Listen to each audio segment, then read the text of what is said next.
Could we really be looking at the best Jets D-line in over 20 years? Well, hey everybody, happy. Here we are again. It is the weekend. I'm in a good mood. This is GreenBean, and we are going to talk about the defensive line. Positions dear to my heart. For most of my football career, for lack of a better term, I was on the defensive line, defensive tackle, ultimately defensive end being where I settled in and destroyed people's days. Defensive line, I love it, and I've been dying to see defensive ends in particular added to the New York Jets for so long. I can't even tell you that I understand what it's like that this team is really placing a focus on it. It's blowing my mind, and it's caused me to have a little bit of a feeling that's weird to me, which is, I think I'm going to use the word excitement. Is that what this is called? I don't understand what it is, but it's something like excitement, and I'm feeling really good about it. Now, before we get into all that, I want to just take a second and remind you, if you haven't done so yet, go ahead and hit the like button. It helps us out over here at GreenBean's Jetsfan's YouTube page.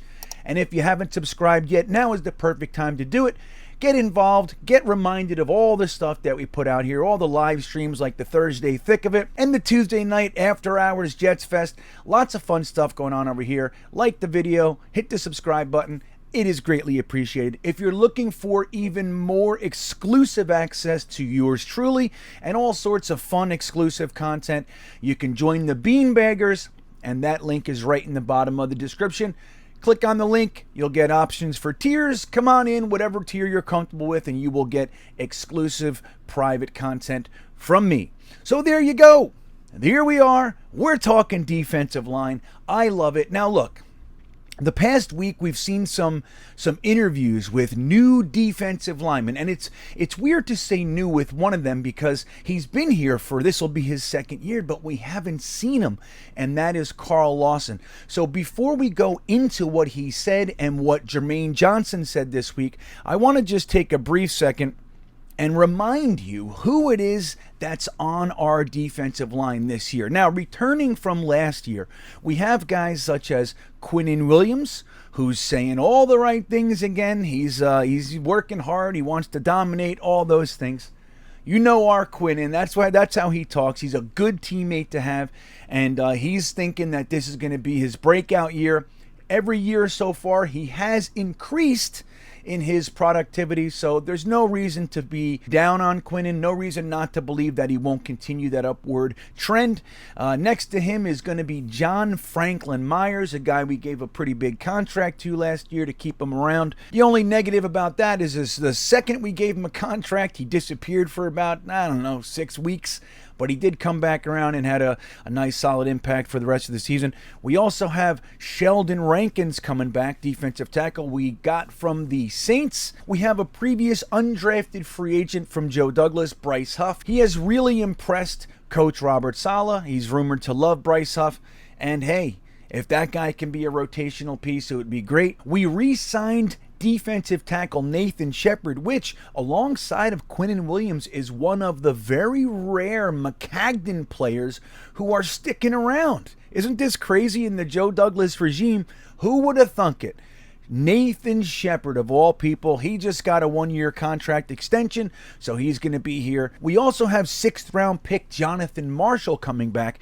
Now, he was the type of guy that a lot of people didn't really know why we picked him in the 6th round in the 2021 draft, but we learned later he had a solid 10 RAS score, so they're betting on his athleticism, letting guys like Fadu Kasi and Kyle Phillips, it looks like, go. It seems that they want to increase the role for Jonathan Marshall, and that would be great. He's got the athleticism to do it, but 6th-round pick nonetheless. Now we have another undrafted free agent, Hamilcar Rashed, last year, who was discussed in the 5th to 6th round range. He slipped through and made it to the undrafted free agents period, and we got him. Did very little last year, but lots of talent, lots of upside, let's call it. We also have guys Tanzel Smart and Tim Ward, two guys that a lot of Jets fans don't think one way or the other about, but Tim Ward in particular was a fan favorite up there in Kansas City for the Chiefs. They loved him. They thought it was going to be his breakout year last year, and they exposed him to the waiver wire, and the Jets scooped him up. He did have a couple nice plays last year in limited playing time, but Tim Ward is a guy that a lot of people around the NFL think could be a keeper. Let's see what he does this year as well. And then we have a guy that I'm still not done with. It seems like the Jets might not be either, but his time is, the clock is ticking, buddy. And this is Jabari Zuniga, third-round pick in the 2020 draft. The knock on him coming into the league was injury, and that's what we've seen for the most part during his career is his injury. He has not been able to stay healthy. When he does make it onto the field, he can play, but he hasn't played long enough to really have an impact. He did have a sack and forced fumble last year, but that was just about it. I think he has 3 other tackles or something. So Jabari Zuniga, the clock is ticking on that guy, and we'll see how the increased competition on the D-line is going to impact this guy. He's either going to rise up or he's out. I'm just telling you.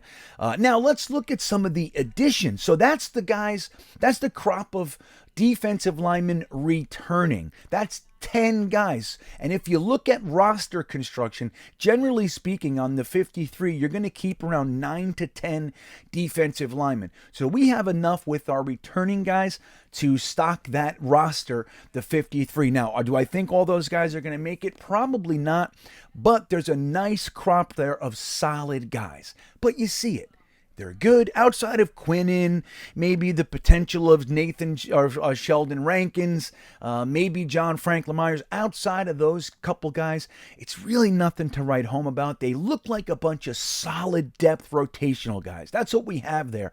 But then we went out this year and we did a couple things, and this is why people are so excited. So we also have returning from injury 2 guys, Vinny Curry, and the most important, Carl Lawson. So with those 2 guys returning, it already takes that previous group and it ups their potential significantly. Now, Vinnie Curry, really made his name with the Eagles during the Super Bowl year and all that. He's able to get to the passer. He's a very, very solid and well-rounded defensive end. He's also known for his leadership, but the problem with him is he's getting old, and he had that injury not really so much an injury, he had that condition, let's call it.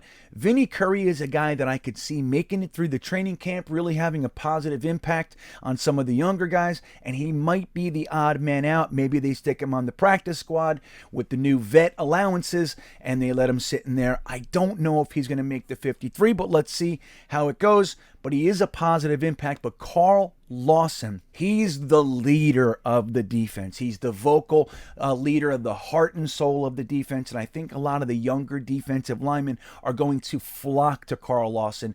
And that's the type of guy you want because his work ethic is second to none. I mean, who else would you want being, the mentor, if you will, the person that these young guys look up to over Carl Lawson? It's about as good as he gets. And don't forget, this staff, the Jeff Ulbrichts, Robert Salas of the world, they thought Carl Lawson was going to explode onto the NFL scene last year. I think Ulbricht said he's finally going to get the sacks to accompany his effort and his production, and everybody's going to know his name by the end of the year.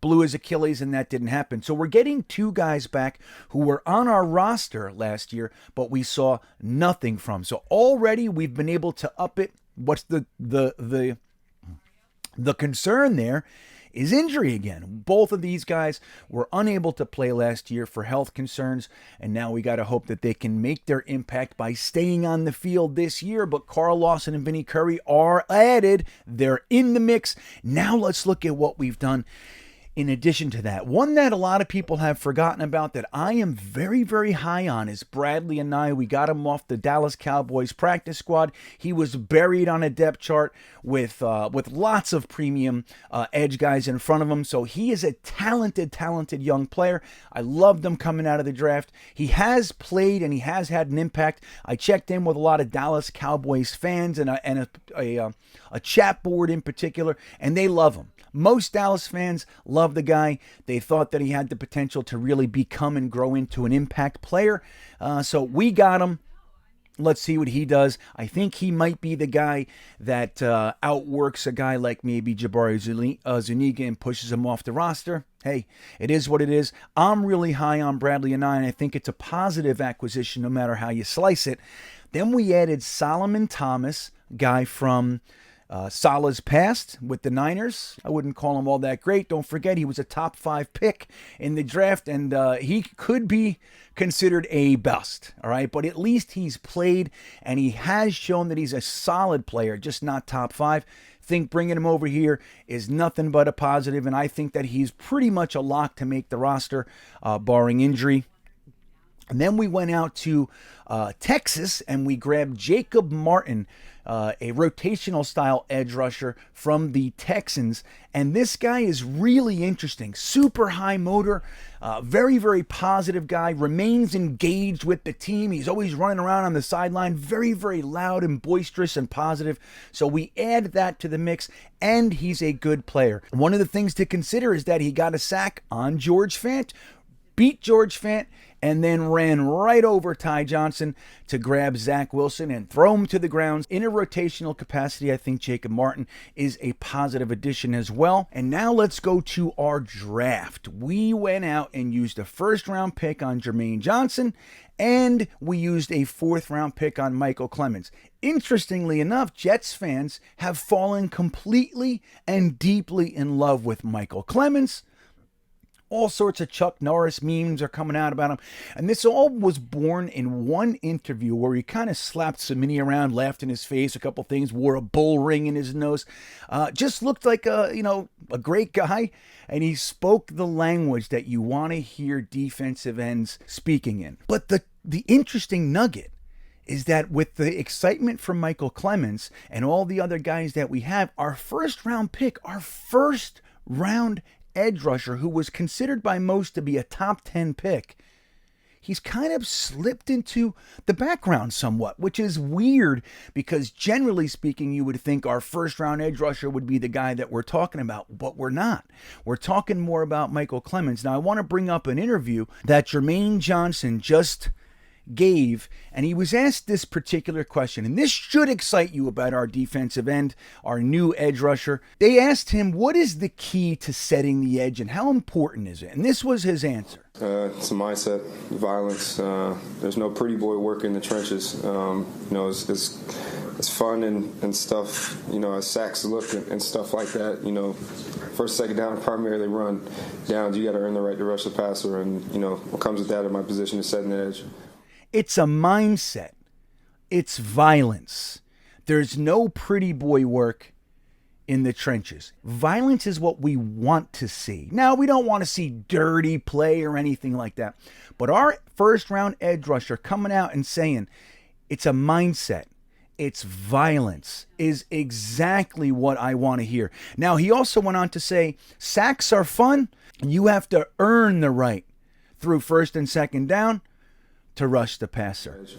You got to be violent and you got to take your job serious because, if you don't set the edge, a big play can bust and that can shut down a defense. So, I take that serious and, my job is setting the edge, make sure, nothing comes outside of that. And I take that serious. I take my job serious because I don't want to let my team down.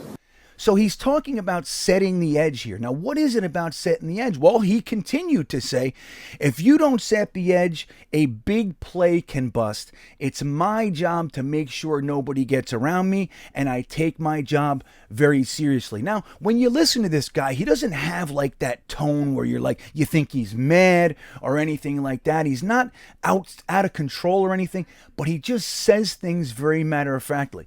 It's violence. The job is to set the edge. You got to earn the right to rush the passer by doing your job on first and second down where you're not going to get the sacks. You're not going to get the hoopla, all the stuff that people look at and they judge you against. Look, I mean, what's the first stat we look at when you wonder if an edge rusher is effective? Well, how many sacks? You only got 6 sacks. I don't want them. That kind of stuff. Sacks are the window dressing. Yes, we love them. Yes, they're important, all that sort of stuff. But there is a lot that a defensive end can do that can be positively impacting the game that aren't showing up on the sack numbers. Jermaine Johnson seems to have a really, really good connection with what that stuff is. The word violence, setting the edge is the most important thing. It's a mindset, and he takes his job seriously. Now, we're hearing all the right things coming out of our guys right now. And when you look at this room, as a collective, Carl Lawson went on to say, the guys that we're bringing in, he said, I love this room. I love this room. This D-line room is a breeding ground for monsters. Now, I can't tell you how much I love that comment. I made a whole bunch of graphics and stuff on it. I love it. I just haven't heard something that really describes what I want to hear so well. Our D-line room is a breeding ground for monsters. You got the new kids saying it's violence. You got to set the edge. You got to take your job seriously. I take my job seriously. This is the stuff that we have been missing. Sure, we've had the Quinn Williams and the Nathan Shepards and the John Franklin Myers and the Bryce Huffs. We've had that level of guy for a long time. They're useful. They're positive. You want them around.